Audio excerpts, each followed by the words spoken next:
Bango. Oh. What? It's sweet? Okay. Hi guys! Magandang gabi po sa inyong lahat. So, nagluto pala ako dito ng sitaw na nilagyan ko ng manok at saka pak choy. Ayan. At syempre, dahil binigyan tayo ng bagoong, excited na ako matikman to. Again, thank you Sis Mera sa bagoong na binigay mo sa akin. Ang tagal ko nang hindi nakakain ng bagoong. Kaya excited ako makain. Alam nyo ba, nung bata ako na araw-araw namin tong ulam. Pag walang buwad, ginamos. Pero yung paborito ko talaga nung bata ako, yung gigisahin ko yung ginamos tapos sa buwan, lagyan ko ng alugbati. Yun yung paborito ko guys. Tapos yung mga tao sa bukid noon, halos araw-araw sugbag buwad. Pero okay man mga tao noon, no? Hindi man sila nagkasakit. Si Habi yung ano niya, today kasi first time hinginit o 24 degrees. So kaya si Habi nagbabad sa araw. Tingnan nyo ganyan, paso. Napagod. Tingnan nyo. What?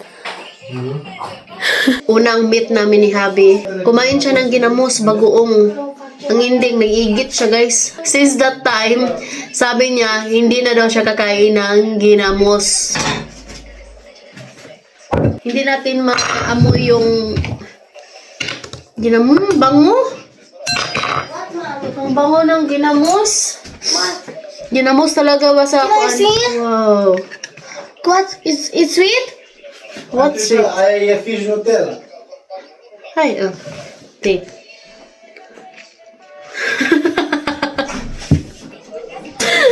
Sa kakuryos, taga. Naluwa lagi ka. Tapos lagyan to ng maraming sili. Agoy! Sarap.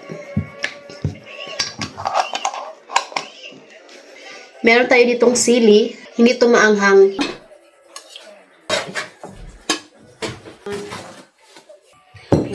Let's spray. Ting ginamos. Yummy, yummy. Tikat yun siya. Ayaw niyang kumain ng ginamos. Hindi yan sila sanay ng ginamos, guys. Kay first time, ba na sila nakatikim mo ginamos. Hindi dyan giluwa, ganina, no? Buwad, kakain yan sila. Pero ginamos, asa, bago kaon, guys. Majog same na nato. No, sanay, ginamos, adlaw-adlaw. Ginamos.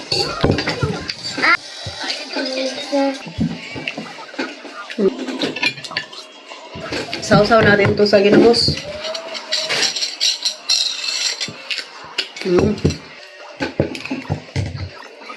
Maraming sauce.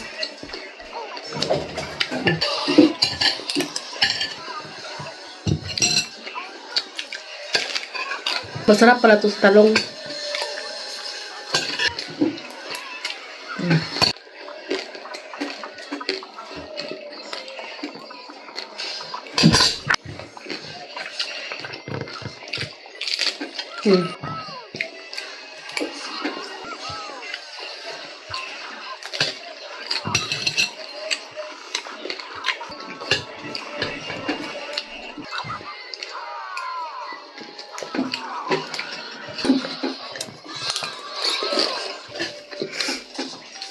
Maraming salamat sa lahat ng suporta. God bless everyone.